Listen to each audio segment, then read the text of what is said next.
Bonjour mes chers amis, je viens voudrais parler librement, malheureusement je ne peux pas le faire, pas encore, mais je suis très ravie d'être avec vous ici et merci pour l'heureux accueil. Alors maintenant je vais lire ce que j'ai préparé pour vous. Madame la présidente de Viso, Monsieur le président du consistoire, Madame la maire de 8e, Monsieur le maire de 6e, et encore une fois mes chers amis. Permettez-moi tout d'abord de vous faire part de ma joie de participer au 20e rendez-vous de la solidarité, ce rendez-vous si féminin dont l'expectative me semble forcément devoir et déboucher sur de nombreux projets communs. Depuis 95 ans, votre noble institution, la Viso en hébreu, Organisation internationale des femmes sionistes, est engagée dans l'action sociale au service des femmes et de l'enfance en Israël. En juillet, notre Premier ministre ainsi que le chef de l'opposition israélienne ont su trouver les mots pour rendre hommage à votre action exemplaire en Israël. À l'occasion de son 60e anniversaire, l'État d'Israël a décidé d'octroyer à la Viso le prestigieux prix Israël. Ce prix est décerné aux citoyens ou organisations qui ont fait preuve d'excellence dans leur domaine. La Viso a toujours œuvré en faveur de l'intégration et la meilleure preuve en est qu'à l'heure actuelle, nos enfants israéliens étudient aux côtés de nouveaux venus dans vos écoles. À ce jour, vous parrainez au moins 19 structures de mixité sociale en Israël, dont le fameux lycée Maria Rosenberg, qui donne une nouvelle chance aux 500 étudiants, dont 160 viennent de Russie ou d'Éthiopie. Savez-vous, mesdames et messieurs, que c'est le seul établissement en Israël qui a bénéficié d'un certificat de qualité délivré par le ministère de l'Éducation en Israël. Quelle fierté pour mon pays que de voir 250 000 femmes juives et sionistes agir à travers le monde pour défendre le droit de vivre dans la dignité. De l'Amérique du Sud à l'Asie, en passant par l'Amérique du Nord, toute l'Europe jusqu'à la Turquie, ces femmes qui me ressemblent, se sont engagées à faire de l'éducation une arme absolue.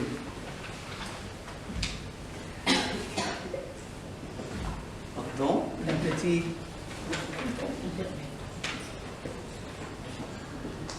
Vous donnez, mesdames et messieurs, aux enfants que le Viso est en charge la certitude que leurs lendemains sont meilleurs en leur permettant de se réaliser dans une activité qui leur ouvrira les portes d'un avenir prometteur.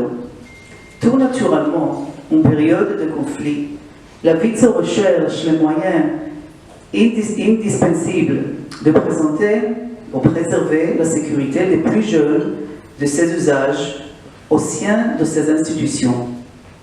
Mes chers amis, ces dernières semaines en Israël, bien des familles ont été éprouvées. En quelques jours, à peine, nous pleurons une quinzaine de morts et plus d'une centaine de blessés, dont certaines luttent encore pour leur vie. Les rues de nos villes subissent le traumatisme de la terreur, du deuil, de la violence et de la barbarie. Des civils israéliens sont assassinés et menacés sans répit dans leur vie quotidienne. Les forces de sécurité israéliennes sont délibérément ciblées par les terroristes. Est-ce que la seule réponse palestinienne à cet appel israélien au dialogue direct lancé à la tribune de l'ONU, que le monde entier a pu entendre?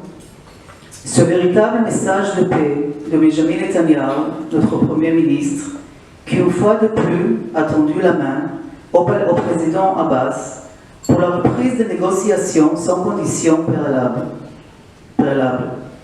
Depuis ce discours, la situation sécuritaire s'est gravement détériorée par de trop nombreux attentats résultant directement de l'incitation à la haine et à la barbarie de la part des dirigeants palestiniens.